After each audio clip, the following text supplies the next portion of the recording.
How about cryptocurrency? How does that affect the taxes of Americans living overseas? When you're an American living overseas, you have to report all your income. It doesn't matter where it comes from. You have to report your worldwide income.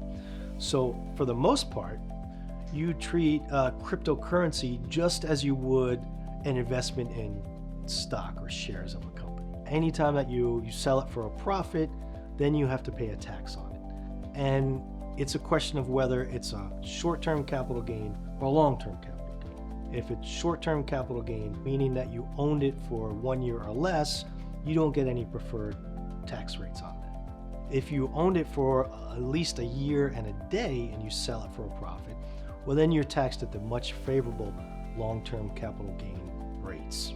You might have to report some of these on an FBAR, a foreign bank account report, and you might also have to report it on a FATCA report. So you do want to be very careful of, number one, reporting all income that you earn from a crypto, being a stake or a hard fork or some of these other things.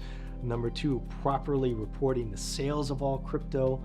So that includes when you just outright sell it for cash, or when you exchange, because when you exchange, it's considered selling one and then buying the other. It's two separate transactions.